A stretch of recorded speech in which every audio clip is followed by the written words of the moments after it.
Chapter 35. Catherine dropped the sword with an echoing clang. Pain rushed through her all at once. A burning iron in her ankle, fire shooting through her bones. She wilted down into her dress. Her pulse was a hammer, her fingers hot with rushing blood.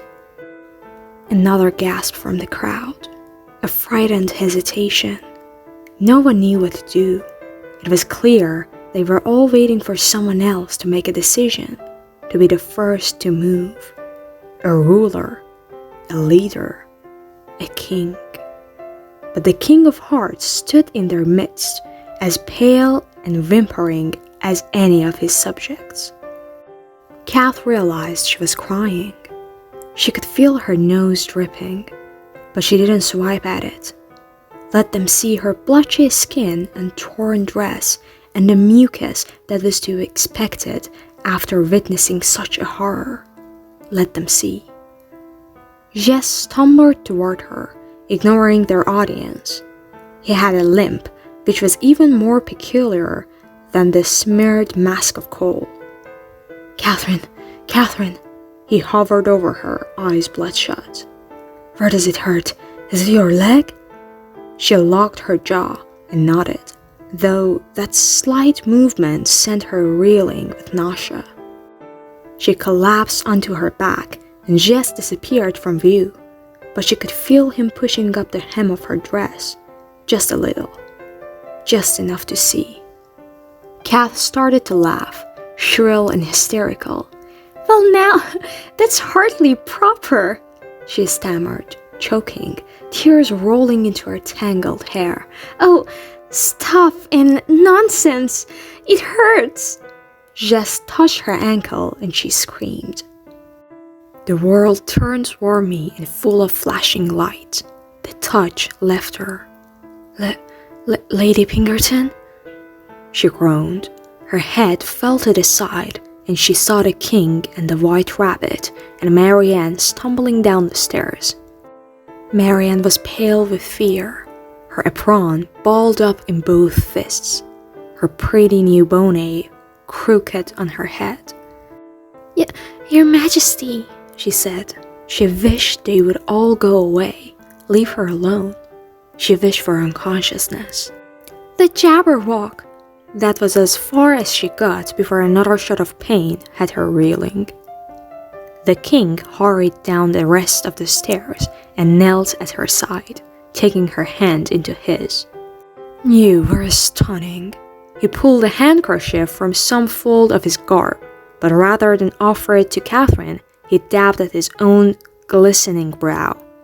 Lifting his head, he peered around at this speechless, still-frozen crowd. "Behold, the treasure of my heart, the keeper of the Vorpal sword, the most brave and brilliant Lady Catherine Pinkerton. Behold our future queen." "No," she murmured, but no one heard her over the applause. Her head lolled and she felt a tender hand supporting it, the soft pad of a thumb stroking the arch of her ear. "I'm not the sort. It isn't." "Your Majesty," said Jess, his voice cutting through the cheers. "She's hurt. She needs help." The king spun back, panicked. "Oh, yes, of course." He looked at her ankle and grinned. Kath clenched her teeth, trying to sharpen her focus as her skull pounded. "If I am stunning and brave," she swallowed a scream, "then you are useless." Jess froze. The king shrank back. "The Jabberwock has been terrorizing us for weeks. And what have you done? What are you doing to stop it?" Squeaking, the king ducked his head between the velvet folds of his cloak. "You are the king.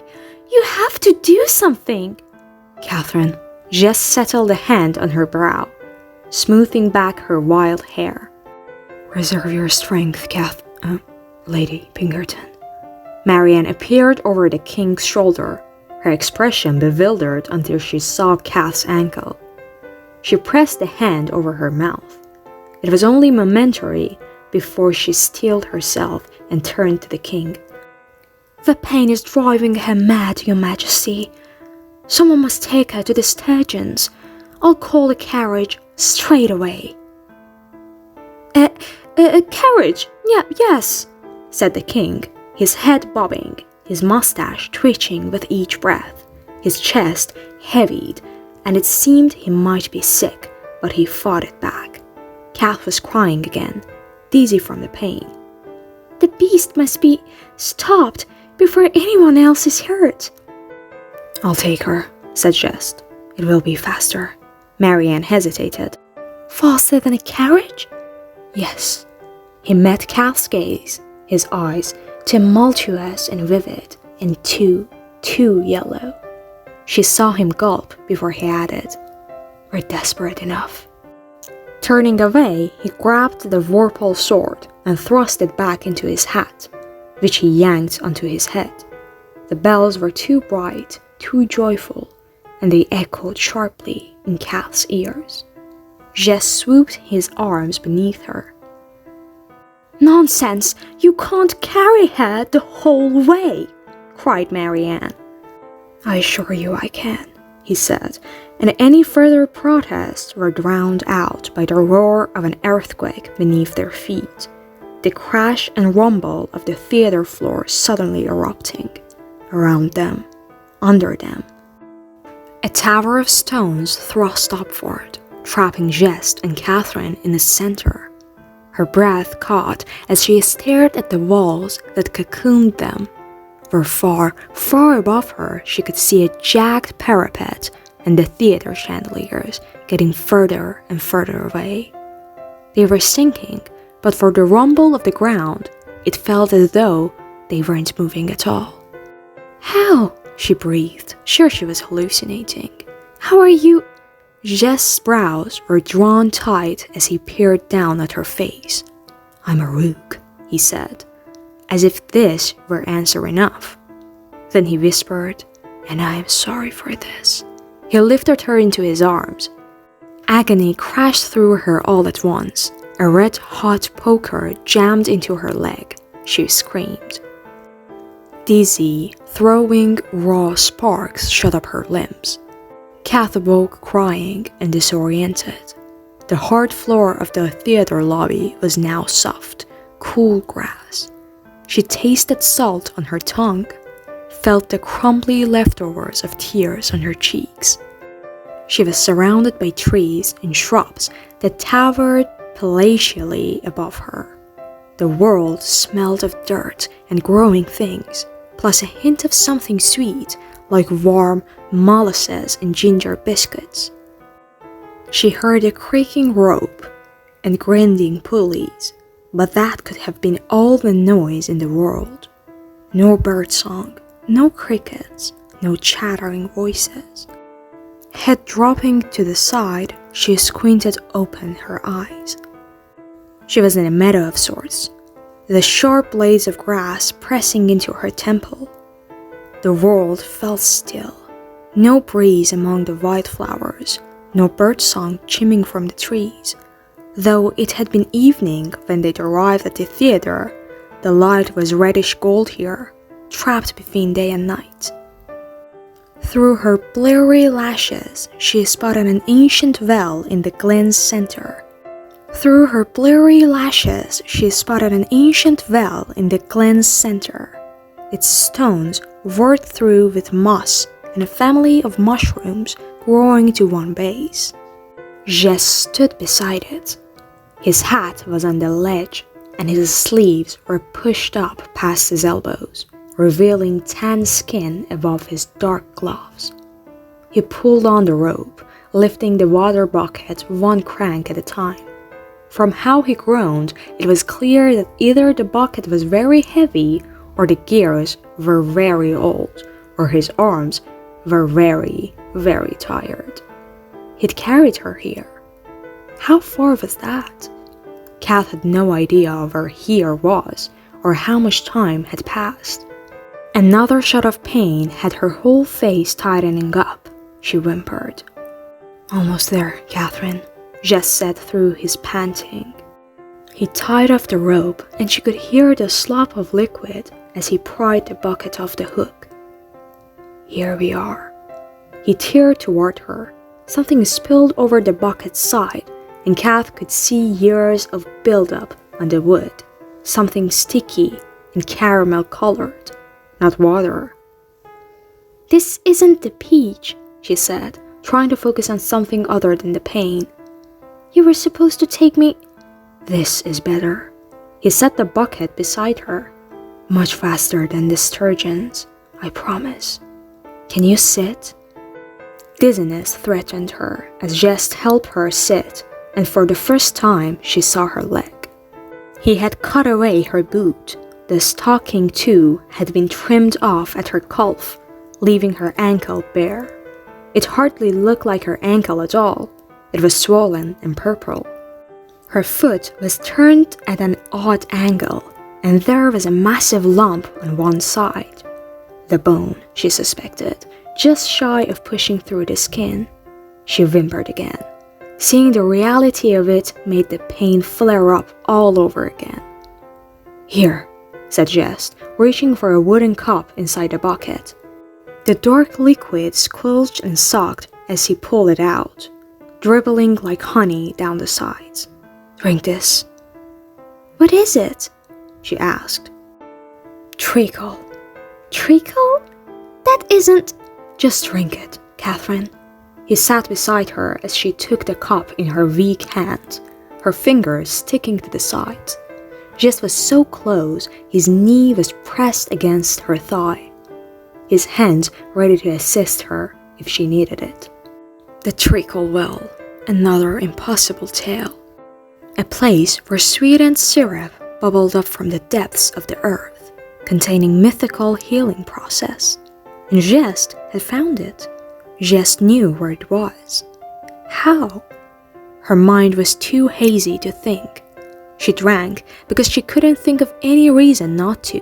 Though drinking the treacle was a slow, thick process, like slurping down spoonful after spoonful of the thickest, sweetest, richest syrup. It was delicious.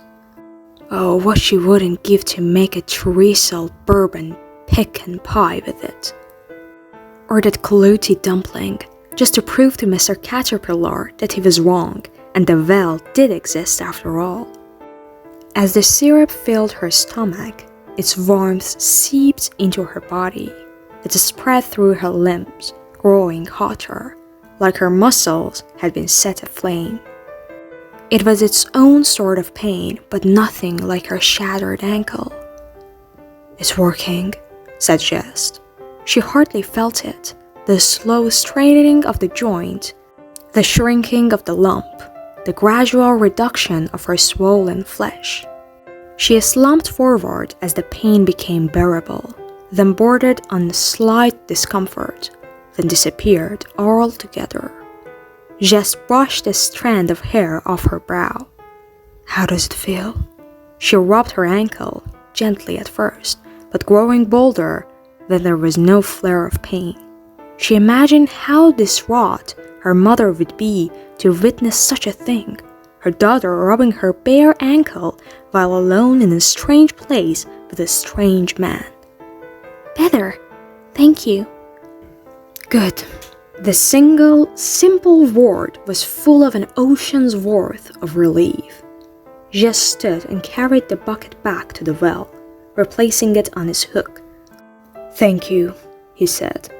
What do you ask for payment? A snicker echoed up from the bottom of the well, sending a chill of goosebumps along Kath's bare arms. It was followed by a high, dreamy voice like that of a little girl.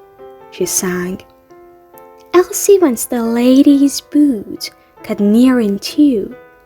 Tilly wants the lonely stocking lost without a shoe. And I shall take an unspent kiss as you've given far too few. Jess was expressionless. but for a brief tightening of his jaw. Then he nodded and returned to Kath's side. Without looking at her, he gathered up the destroyed boot and shredded the stocking foot. "Who is down there?" Kath whispered. "The sisters," he said, and she could sense the weight of the title. "We owe them payment for the treacle, but don't worry, they only asked for things we have no need of." He carried the boot and stocking to the well and dropped them inside, though there was no splash down below. Then a tiny, pale hand attached to a bony wrist twisted up from the well. Jess bent over it and placed the kiss into the upward-turned palm. The fingers curled into a fist the moment he pulled away, and the hand disappeared back into the well, taking its prize with it. Kath thought she heard another low laugh, then silence. Jess grabbed his hat and paced back to where Kath still sat on the wildflower meadow. He sighed and crouched down, almost at eye level, and this close she could see the weariness in his eyes and the exhausted set of his shoulders. Between fighting the Jabberwock and carrying her all the way here, she wondered he had the strength to stay upright at all. "Are you all right?" she asked. A ghost smile fluttered over his mouth, but just one side, barely revealing his dimples. "Mostly right, my lady." She grinned briefly at the memory of their first meeting, but with her thoughts no longer writhing with pain, questions were fast pouring into her. "How did we get here? I remember a wall of stone surrounding us." Her thoughts were hazy. It felt more like a dream than reality. "I am a rook," Jess said.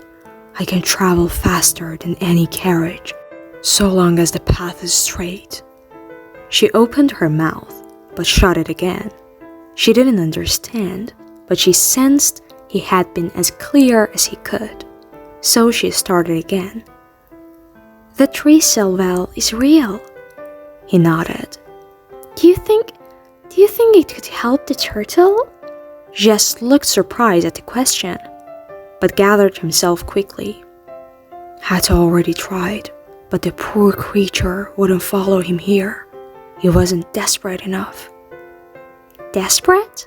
She faintly remembered Hatta saying something about desperation too. "Yes, he was distraught and miserable, no doubt, but that isn't enough. I'm afraid he will forever be a mock turtle now."